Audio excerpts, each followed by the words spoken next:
Hello students, कैसे हो आप लोग? सब अच्छे से हो? तो देखो, लास्ट टाइम पर अपन ने चैप्टर स्टार्ट किया था सॉल्यूशन। मैंने आपको लास्ट वीडियो के अंदर सॉल्यूशन के इंट्रोडक्शन के बारे में बता दिया था। आज हम थोड़ा आगे बढ़ेंगे और सॉल्यूशन की कंसंट्रेशन, क्या क्या कंसंट्रेशन होती है, कैसे अपन कैलकुलेट कर सकते हैं, उस कंसंट्रेशन का हमारी डेली लाइफ में क्या इम्पोर्टेंस है, उसके बारे में अपन डिस्कस करेंगे। ठीक है, तो अपन स्टार्ट करते हैं आज का वीडियो। देखिए, चैप्टर का नाम था अपना सॉल्यूशन। मैंने आपको बताया था कि सॉल्यूशन क्या होता है। Solution, it is a homogeneous mixture of two और more than two non reactive substance. ठीक है, यानी दो या दो से ज्यादा नॉन रिएक्टिव सब्सटेंस का होमोजीनियस मिक्सचर जो होता है, उस होमोजीनियस मिक्सचर को अपन सॉल्यूशन कहते हैं और इसकी कंसंट्रेशन को एक लिमिटेड रेंज तक अपन वेरी कर सकते हैं। इसके बाद में मैंने आपको बताया था कि सॉल्यूशन के दो कंपोनेंट होते हैं, सॉल्यूट और सॉल्वेंट। ठीक है, फिर मैंने आपको बताया था types of solution, solid solution, gas solution, liquid solution. आज हम बात करेंगे कंसंट्रेशन के बारे में।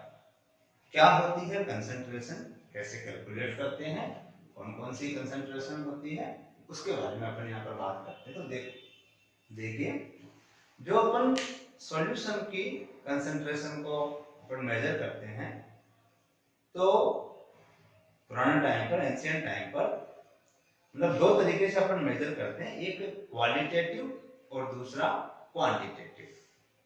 तो मैं आपको पहले बताऊं कि क्वालिटेटिव में क्या होता है और क्वांटिटेटिव में क्या होता है।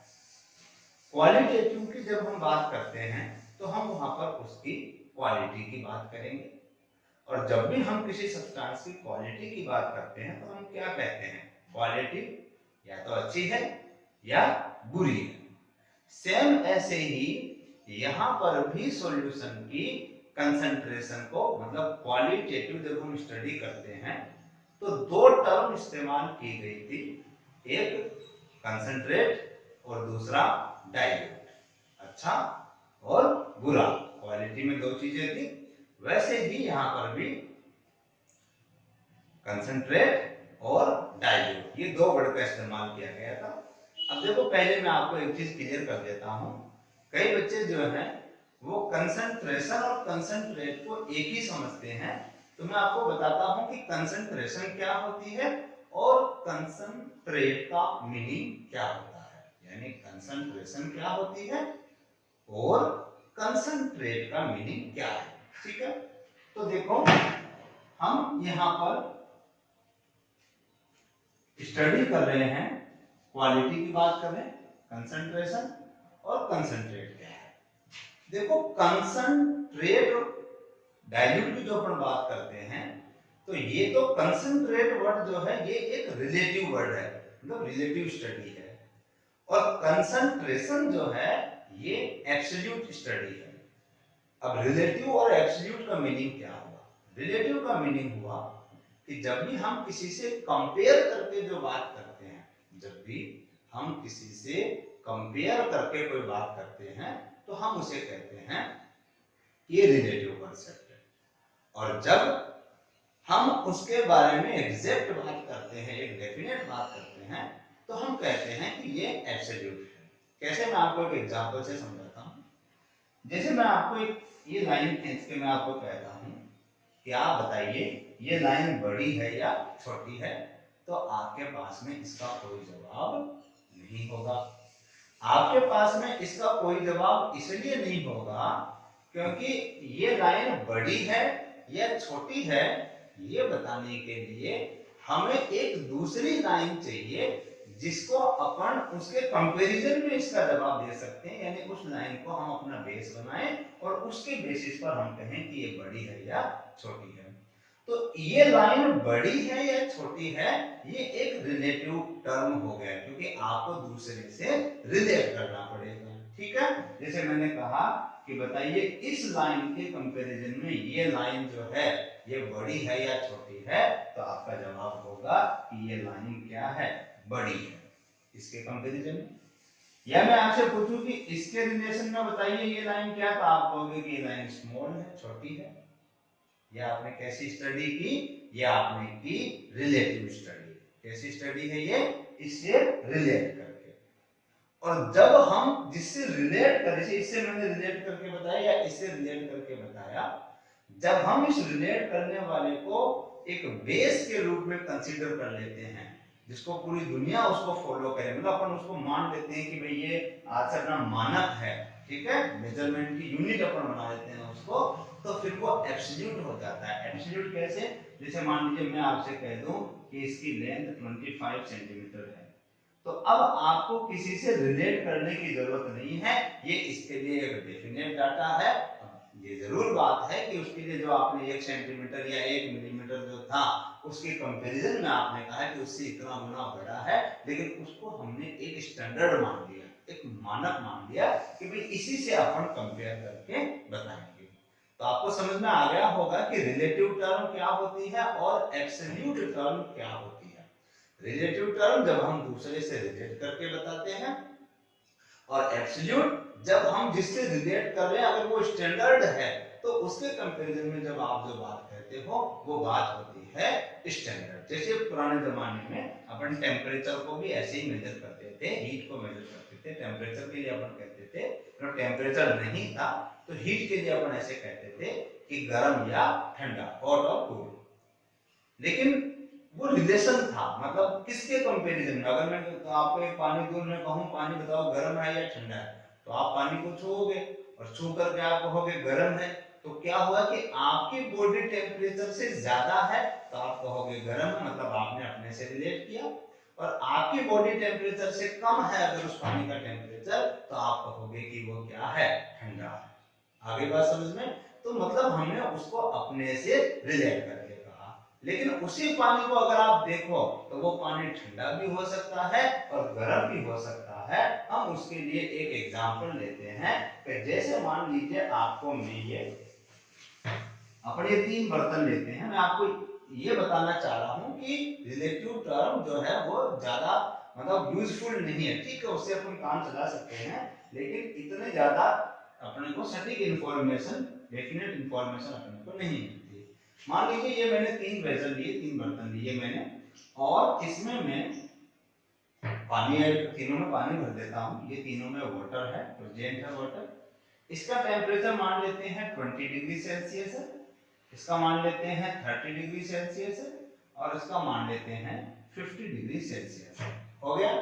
मैं आपको कहूं आप अपना एक हाथ इसमें डुबोइए और एक हाथ इसमें डुबोइए, दोनों हाथ आप इसमें डुबोगे, तो मैं पूछूंगा कि बताइए क्या आपको फील हो रहा है। आप, मैं आपसे पूछूं कि आपको क्या फील हो रहा है, तो आपका जवाब ये रहेगा कि सर ये जो पानी है ये ठंडा है और ये पानी गर्म है। वो आपने अपनी बॉडी के टेम्परेचर के हिसाब से जो आपको फील हुआ वो आपने बता दिया। अब मैं कहूं कि अपने दोनों हाथ यहां से बाहर निकालिए और दोनों हाथों को इसमें डुबोइए। अब पता है क्या होगा, आपके इस वाले हाथ को तो ये पानी गर्म लगेगा और इस हाथ को ये पानी ठंडा लगेगा। क्यों? क्योंकि अब वो 20 से 30 में आएगा तो हीट गर्म फील करेगा और 50 से 30 में आएगा तो ठंडा फील करेगा। तो ये रिलेटिव थी। अब वही इस वाटर के बारे में आप बता नहीं सकते कि ये ठंडा है या गर्म है। इसका मतलब जो हमने रिलेटिव स्टडी की थी वो रिलेटिव स्टडी ठीक है, इंफॉर्मेशन दे रही है, लेकिन एक सफिशिएंट डाटा हमें नहीं देती है। इसके लिए हम एब्सोल्यूट स्टडी करते हैं, और एब्सोल्यूट स्टडी में हम क्या स्टडी करते हैं कि भाई इसका टेम्परेचर 20 डिग्री है, डेफिनेट हो गया, इसका 30 डिग्री है, इसका 50 डिग्री है, ये एब्सोल्यूट हो गया। आगे बात समझ में आपको। तो अब इसी रिलेटिव और एब्सोल्यूट टर्म को अपन अपने टॉपिक में पढ़ते हैं। ये सिर्फ मैंने आपको समझाया था कि कंसंट्रेशन क्या है और कंसंट्रेट क्या है। जैसे मैं कहूं 20 डिग्री सेल्सियस, ये एब्सोल्यूट है। अगर सॉल्यूशन के हिसाब से आप देखते हो तो 20 डिग्री कंसंट्रेशन है। एग्जांपल से समझा रहा हूं रिलेट करके। और ये ठंडा है, ये कंसंट्रेट या डाइल्यूट के टर्म में अपन देखेंगे। क्लियर है आपको? आगे बढ़ते हैं। देखिए कंसंट्रेशन क्या है, पहले थोड़ी बात कर लेते हैं कंसंट्रेट और डाइल्यूट पर। तो ये एक, जैसे अपन नॉर्मल लैंग्वेज में कहें तो गाढ़ा और पतला। अगर किसी सॉल्यूशन में सॉल्यूट की अमाउंट ज्यादा है तो उसको अपन कंसंट्रेट कहेंगे, और जिसमें सॉल्यूट की अमाउंट कम है उसको अपन क्या बोलेंगे, डाइल्यूट बोलेंगे। तो सॉल्यूट की अमाउंट ज्यादा है तो अपन क्या बोलेंगे, कंसंट्रेट, और अगर सॉल्यूट की अमाउंट कम है तो उसको अपन क्या बोलेंगे, डाइल्यूट बोलेंगे। क्लियर है आप लोगों को? ठीक है। अब अपन बात करते हैं कंसंट्रेशन की। देखो कंसंट्रेशन क्या है, कंसंट्रेशन हम मेजर करते हैं कि किसी भी सॉल्यूशन के यूनिट वॉल्यूम में कितने अमाउंट में सॉल्यूट प्रेजेंट है। The amount of solute present in unit volume of solution, the amount of solute present in unit volume of solution, यानी सॉल्यूशन के यूनिट वॉल्यूम में कितना सॉल्यूट प्रेजेंट है वो उसकी क्या कहलाएगी, कंसंट्रेशन कहलाएगी। क्लियर है आपको? The amount of solute present in unit volume of solution. ठीक है। अब देखो unit volume of solution, unit volume of solution वो आप अपनी मर्जी से ले सकते हो, 1 लीटर ले सकते हो, 1 ml ले सकते हो, 1 डेसीलीटर ले सकते हो। वो आप पे डिपेंड करता है कि आप क्या लेना चाहते हो, वही उसका यूनिट हो जाएगा। इसलिए जब भी हम बात करते हैं इसकी तो हम यूनिट को साथ में लिखते हैं। जैसे आप लिखोगे कि भाई इसकी कंसंट्रेशन जो है वो है ग्राम पर लीटर, यानी 1 लीटर में इतने ग्राम सॉल्यूट प्रेजेंट है। या मान लो हम लिखेंगे ग्राम पर ml, 1 ml में इतने ग्राम प्रेजेंट है, या ग्राम पर डीएल, 1 डेसीलीटर में इतने ग्राम प्रेजेंट है। क्लियर हो गया आपको? जनरली जो हम यूनिट इस्तेमाल करते हैं वो हम लीटर वाले इस्तेमाल करते हैं, ग्राम पर लीटर। यानी कोई सॉल्यूशन है, उस सॉल्यूशन के 1 ग्राम में 1 लीटर में कितने ग्राम सॉल्यूट प्रेजेंट है ये कहलाएगी उसकी कंसंट्रेशन। ठीक है। इसको अब अपन एक एग्जांपल से समझते हैं। एग्जांपल क्या है देखिए जरा। देखिए एग्जांपल क्या है, एग्जांपल है कि जैसे मान लीजिए मेरे पास में ये एक वेसल है, इस वेसल के अंदर मैंने एक सॉल्यूशन भर रखा है, और मान लेते हैं कि ये 5 लीटर सॉल्यूशन है। कितना सॉल्यूशन है, 5 लीटर सॉल्यूशन प्रेजेंट है, और इस 5 लीटर के अंदर मैं मान लीजिए 100 ग्राम सॉल्यूट ऐड करता हूँ।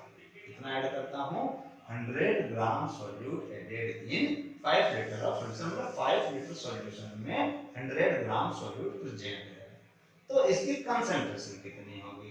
तो आप कहोगे, जैसे अपन जनरल अगर यूनिटरी मेथड से कहें तो हम कहेंगे भाई 5 लीटर में कितने ग्राम है, 100 ग्राम, तो 1 लीटर में कितना होगा, तो आप कहोगे 100/5, यानी कितना आ गया अपना 20 ग्राम पर लीटर। आगे बात समझ में? ये इसकी कंसंट्रेशन हो गई कि 1 ग्राम में, सॉरी 1 लीटर में कितने ग्राम, कि 1 लीटर में कितने ग्राम प्रेजेंट है। ठीक है। इसका मतलब समझ गए होंगे कि 5 लीटर में आपने 100 ग्राम डाला है, तो अगर आप इसके 1 लीटर पे पोर्शन करते हो तो हर लीटर के अंदर 20 ग्राम आपको सॉल्यूट मिलेगा। क्लियर है आपको ये बात? आगे बात समझ में? कंसंट्रेशन। अब अगर ज्यादा सॉल्यूट डालोगे तो कंसंट्रेट, और कम सॉल्यूट डालेंगे तो डाइल्यूट इसको। ठीक है। अब आगे देखिए, आगे हम इस, अब ये जो अपन स्टडी कर रहे हैं ना ये क्वांटिटेटिव है, हम क्वांटिटी की बात कर रहे हैं 20 ग्राम पर लीटर में। कंसंट्रेट और डाइल्यूट कहना वो क्वालिटेटिव है, और इतने ग्राम पर लीटर में प्रेजेंट है, ये आपने क्वांटिटी बता दी, इसलिए इसको अपन क्या कहते हैं, क्वांटिटेटिव। क्लियर हो गया आपको? क्वांटिटेटिव और क्वालिटेटिव। जब आप क्वालिटी की बात करते हैं, कंसंट्रेट और डाइल्यूट की बात करते हो तो वो क्वालिटेटिव है, लेकिन ये एक स्पेसिफिक डाटा हमें नहीं देता है, इसलिए हम स्टडी करते हैं क्वांटिटेटिव। तो ये क्वांटिटेटिव डाटा है। अब क्वांटिटेटिव में अपन क्या क्या स्टडी करते हैं वो एक बार मैं आपको ओवरव्यू कर देता हूं कि ये टॉपिक अपन पढ़ेंगे और फिर एक एक करके अपन वो कंसंट्रेशन को यहाँ पर देखेंगे, ठीक है। क्वांटिटेटिव एनालिसिस में हम स्टडी करेंगे mass percentage, volume percentage, mass volume percentage, parts per million, mole fraction, molarity, molarity, normality और फॉर्मेलिटी, इनको अपन डिटेल में स्टडी करेंगे। तो देखिए मास परसेंटेज क्या है। मास परसेंटेज को W/W से रिप्रेजेंट करते हैं। मास परसेंटेज कैसे निकालते हैं उससे पहले अपन एक चीज डिस्कस करते हैं। अपन अपने जो मार्क्स आते हैं एग्जाम अपन देते हैं, एग्जाम में मार्क्स आते हैं, तो हम उसका परसेंटेज कैसे कैलकुलेट करते हैं। तो मार्क्स का परसेंटेज अपन कैलकुलेट करते हैं कैसे कि भाई हमारा परसेंटेज जो ये होगा वो होगा कितने नंबर हमारे आए, कितने में से आए इनटू 100। हमारे जैसे मान लीजिए कि 600 मार्क्स का या 500 मार्क्स का पेपर था और हमारे उसके अंदर 300 मार्क्स आए, तो 300 कितने मार्क्स हमारे आए टोटल में से, टोटल कितना 500 इंटू 100, तो आपका हो जाएगा 60%। ऐसे निकालते हैं अपन। सेम टू सेम यही फॉर्मूला हम यहाँ पर फॉलो करते हैं, ठीक है। उससे पहले मैं दो बातें आपके लिए फिक्स कर देता हूँ। दो बातें क्या है कि जब भी हम ये चैप्टर पढ़ेंगे तो हम दो चीजें लेकर चलेंगे। मैं जहाँ पर ए लिखूंगा वो सॉल्वेंट के लिए होगा और बी जो लूंगा वो सॉल्यूट के लिए होगा। मुझे इसकी बहुत जरूरत पड़ने वाली है, बार बार मैं इसको इस्तेमाल करूंगा, इसलिए मैंने पहले से ही फिक्स कर दिया कि ए सॉल्वेंट होगा, बी सॉल्यूट होगा। जब जब जरूरत पड़ेगी मैं आपको तब फिर बताऊंगा, लेकिन आप अभी से दिमाग में रखिए कि बी सॉल्यूट की बात करेंगे और ए सॉल्वेंट की बात करेंगे, ठीक है। तो मुझे निकालना है मास परसेंटेज। तो मास परसेंटेज में कैसे कैलकुलेट करूं, ठीक है। तो मास परसेंटेज अपन ऐसे कैलकुलेट कर सकते हैं, देखिए कैसे।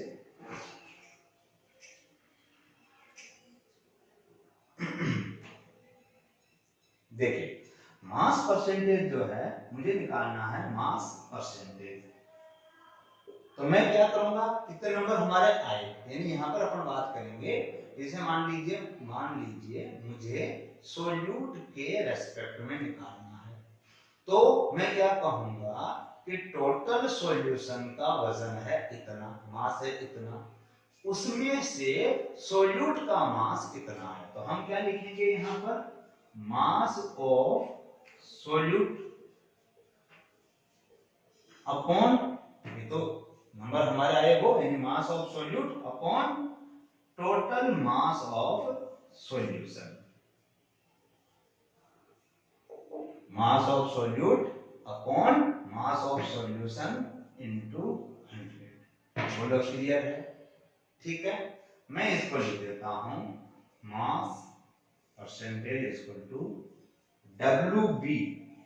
WB क्या है, मास ऑफ सोल्यूट, ठीक है, भी लिख दीजिए, डिवाइड बाई टोटल मास में हम क्या लिखेंगे, WA प्लस WB भाई सोल्यूट और सॉल्वेंट को ऐड कर दीजिए, टोटल सॉल्यूशन का मास आपको मिल जाएगा into 100। WB upon WA plus WB into 100, ये आपका आ जाएगा मास परसेंटेज। यहाँ पर WB क्या है, मास ऑफ सोल्यूट, और WA क्या है, मास ऑफ सॉल्वेंट, और दोनों को ऐड करने पर क्या आएगा, मास ऑफ सॉल्यूशन। क्लियर है आपको ये बात, इसमें कोई डाउट है आप लोगों को। अब बात करते हैं डेफिनेशन की। तो परसेंटेज हम कितने में से निकालते हैं, 100 में से। तो डेफिनेशन भी ये हो जाएगी, किसकी बात कर रहे हैं अपन, मास परसेंटेज की। परसेंटेज कितने में से निकलता है, 100 में से, यानी 100 ग्राम सॉल्यूशन में कितने ग्राम सोल्यूट प्रेजेंट है, वो उसका क्या कहलाएगा, mass percentage. The mass of solute present in per 100 gram of solution, यानी 100 ग्राम सॉल्यूशन में कितने ग्राम सॉल्यूट प्रेजेंट है, वो किसका क्या कहलाएगा, mass percentage. The amount of solute present in 100 parts by mass of solution, यानी सॉल्यूशन के 100 पार्ट बाय मास में कितना, सॉल्यूशन के 100 पार्ट बाय मास में कितना सॉल्यूट प्रेजेंट है, वो क्या कहलाएगा, उसका मास परसेंटेज। बोलो क्लियर है कि नहीं है, समझ में आई आपको बात। तो ये हो गया मास परसेंटेज। कभी हाँ एग्जाम में हमसे क्वेश्चन भी पूछ लेते हैं कि आप बताइए 5% W/W एक्वस ग्लूकोज सॉल्यूशन का मीनिंग क्या है। तो आप कहोगे क्या मीनिंग हुआ 5% W/W एक्वस ग्लूकोज सॉल्यूशन का। तो हम कहेंगे भाई W/W कहने का मतलब है मास परसेंटेज, और मास परसेंटेज कितने में से निकालते हैं, 100 में से। तो हम कहेंगे अगर सॉल्यूशन 100 ग्राम है तो उसमें कितने ग्राम ग्लूकोज होगा, 5 ग्राम। 100 ग्राम में कितने ग्राम होगा, 5 ग्राम। जैसे आपके परसेंटेज आई 60, तो इसका मीनिंग ये हुआ कि अगर पेपर 100 मार्क्स का होता तो आपके 60 मार्क्स। क्लियर हो गया आपको ये बात। तो 5% W/W एक्वस ग्लूकोज का मीनिंग हो गया कि यहाँ पर हम यहाँ पर बात कर रहे हैं कि भाई 100 ग्राम सॉल्यूशन में 5 ग्राम ग्लूकोज प्रेजेंट होता है। क्लियर है आपको ये बात। उसके बाद में न्यूमेरिकल आते हैं। न्यूमेरिकल करना कोई मुश्किल नहीं है, आपको मास दे दिया जाएगा, सॉल्यूशन का मास दे दिया जाएगा, रखना है, मल्टीप्लाई करना है और आंसर निकालना है। ठीक है। अब मैं आपको एक चीज समझाता हूँ जिसकी हमें बार बार जरूरत पड़ेगी, वो आप अभी समझ लीजिए, तो आगे क्या होगा आपको दिक्कत नहीं आएगी। ठीक है। देखिए वो क्या चीज है, हमारे पास में दो डाटा है, एक है मास और दूसरा है वॉल्यूम। मास और वॉल्यूम, मास और वॉल्यूम। अब मैं आपसे एक चीज पूछता हूँ, हमसे एक क्वेश्चन पूछा जाता है, हमसे एक क्वेश्चन पूछा जाता है इफेक्ट ऑफ टेम्परेचर। तो हम वो चीज यहीं पर ही क्लियर कर देते हैं। मुझे बताइए मास पर टेम्परेचर का कोई इफेक्ट होता है क्या? अगर मैं गर्म करूं ठंडा करूं तो उससे मास में कोई चेंज हो सकता है क्या? नहीं हो सकता। क्यों?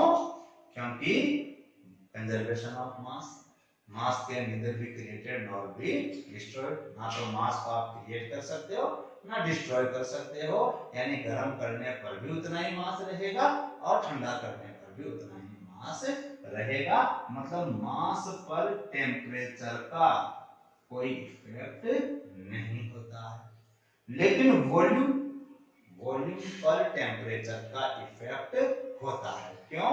क्योंकि वॉल्यूम होता है ऑक्यूपाइड स्पेस, कितनी जगह आपने घेरी।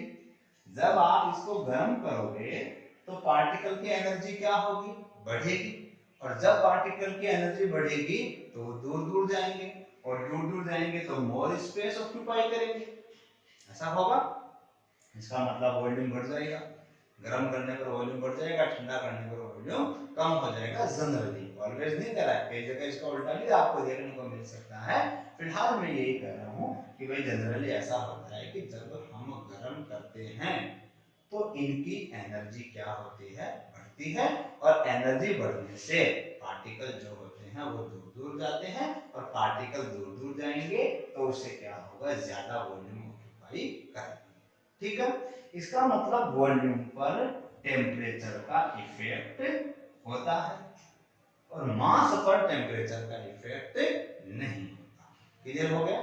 यानी जहां पर भी वॉल्यूम आएगा, वॉल्यूम अगर किसी फॉर्मूले में डेफिनेशन में है तो वहां पर टेम्परेचर का उसके ऊपर इफेक्ट बढ़ेगा, और जहां पर वॉल्यूम नहीं है वहां पर टेम्परेचर का कोई इफेक्ट नहीं पड़ेगा। क्लियर हो गया आपको ये बात। देखिए कैसे, जैसे अपन बात करते हैं मास परसेंटेज। मास परसेंटेज में क्या था, मास ऑफ सॉल्यूट, वह भी अपने निकाला W/W। तो क्या था, WB upon WA plus WB into 100। क्या इसमें कहीं पर भी वॉल्यूम का इस्तेमाल कर रहे हैं क्या अपन? नहीं कर रहे। यानी टोटली क्या है, ये मास ही इसके अंदर है, यानी इस पर टेम्परेचर का कोई इफेक्ट नहीं पड़ेगा। तो कोई हमसे पूछे what is the effect of temperature on mass percentage, तो हम कहेंगे नो, कोई इफेक्ट नहीं पड़ेगा जाएगा मास परसेंटेज को आप किसी भी टेम्परेचर पर कैलकुलेट करोगे तो आपको सेम वैल्यू मिलेगी। क्लियर है? नेक्स्ट अपना टॉपिक है वो अपन डिस्कस करते हैं। अब जैसे आपने मास परसेंटेज निकाला वैसे ही नेक्स्ट टॉपिक है आपका volume percentage. Volume percentage, volume percentage क्या होता है? जैसे मास परसेंटेज था सेम टू सेम वैसे ही क्या होता है volume percentage. 100 parts by volume कोई भी सॉल्यूशन है, the volume of solute present in 100 parts by volume of solution. Solution के 100वें पार्ट के हिस्से में कितना सॉल्यूट प्रेजेंट है वो कहलाएगा वॉल्यूम। यानी 100 ml सॉल्यूशन में कितने वॉल्यूम सॉल्यूट प्रेजेंट है वो उसका क्या कहलाएगा वॉल्यूम परसेंटेज। जैसे अपन वाटर में अल्कोहल ऐड करते हैं, अल्कोहल का भी वॉल्यूम होगा और वाटर का भी क्या होगा वॉल्यूम होगा, दोनों का वॉल्यूम है। तो 100 ml सॉल्यूशन में कितने ml अल्कोहल प्रेजेंट है वो उसका क्या कहलाएगा वॉल्यूम परसेंटेज। ठीक है, अपन यहाँ पर निकालते हैं V by V volume percentage. तो मैं यहाँ पर लिखूंगा VB upon VA plus VB into 100, यानी वॉल्यूम ऑफ सॉल्यूट और अपॉन नीचे क्या आएगा वॉल्यूम ऑफ सॉल्यूशन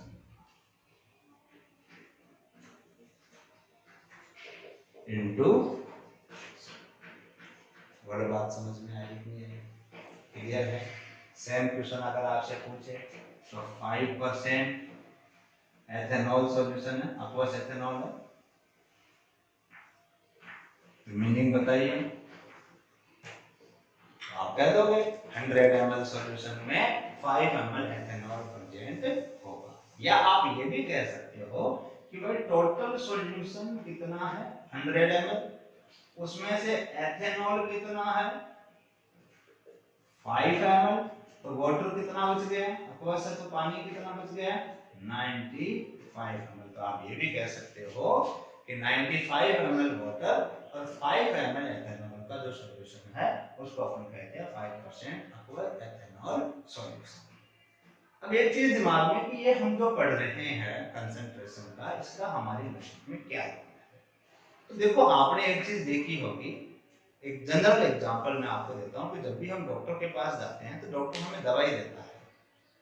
अब डॉक्टर उस समय हमसे हमारी एज पूछता है कितनी एज है, और कई डॉक्टर जो होते हैं जब वो आपकी वेट भी चेक करते हैं भाई कितना इसका वेट है, फिर उसके अकॉर्डिंग वो आपको कहते हैं कि भाई ये सिरप है तो आपको 2 ml लेना है, 3 ml लेना है, 5 ml लेना है, बड़ा है तो टैबलेट है तो पूरी लेनी है, छोटा बच्चा तो उसके हाफ करनी है और छोटा है तो 1/3 करनी है, जो भी है वो उसके अकॉर्डिंग बताते हैं। वो सारा खेल किसका है वो कंसंट्रेशन का है कि इसकी बॉडी की जो बॉडी मास इंडेक्स इतना है उस पर इतनी कंसंट्रेशन में जो हम डोज देंगे वो काम करेगी। अगर कंसंट्रेशन गड़बड़ हो गई तो वही मेडिसिन हमारे लिए क्या बन जाती है पॉइजन। नींद की एक गोली लो नींद आएगी और नींद की 10 गोली लो हमेशा के लिए नींद आएगी।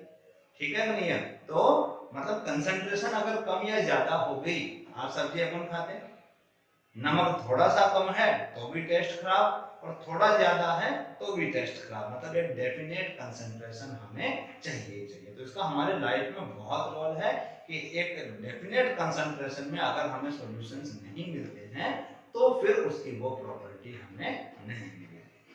इनका क्या बेनिफिट है, ये V by V W by W अपन क्यों पढ़ रहे हैं?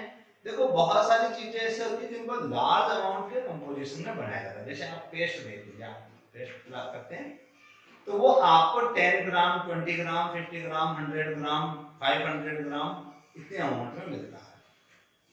तो उसमें कंपनी क्या करेगी कि वो साफ उसके ऊपर लिख देगी, जैसे 5% W/W, मान लो सॉर्बिटॉल ऐड किया तो 10 ग्राम में अलग मात्रा होगी, 20 ग्राम में अलग होगी, 50 में अलग होगी, 100 में अलग होगी, लेकिन वो एक ही साथ लिख देगी कि 5% W/W। आप देखना जो अपन कहीं पर घाव हो जाता है तो अपन लगाते हैं लाल दवा आयोडीन, बीटाडीन, सिप्लाडीन जो लगाते हैं उसके ऊपर लिखा रहता है आपको कितना % आयोडीन प्रेजेंट है वो चीजें।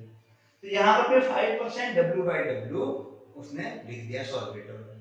अब इसमें आपको समझना है कि अगर आप 100 ग्राम का लेकर आते हो तो उसमें 5 ग्राम सॉर्बिटोल है, अगर आप 200 ग्राम का लेकर आते हो तो उसमें 10 ग्राम। ऑटोमेटिक वो पर 100 ग्राम के हिसाब से उसकी कंसंट्रेशन डिफाइन हो जाती है। ऐसे ही वॉल्यूम कप सिरप वगैरह होगी उनमें वो लिख देंगे। ऐसे ही इसकी तीसरी चीज आती है मास volume percentage. Mass volume percentage, जैसे पानी में मैं चीनी डालूं तो चीनी का तो आएगा मास और पानी का क्या आएगा वॉल्यूम। तो थर्ड क्या है अपना मास वॉल्यूम परसेंटेज। ठीक है, मास volume percentage. Mass volume percentage में क्या है देखो, W/V में आप लिखोगे mass of solute upon volume of solution, ठीक है, इनटू 100। आगे बात समझ में? तो ये आपका हो गया मास वॉल्यूम परसेंटेज। तो ये तो अभी हमने जनरल पढ़ लिए कि भाई मास परसेंटेज क्या है, मास वॉल्यूम परसेंटेज क्या है और वॉल्यूम परसेंटेज क्या है।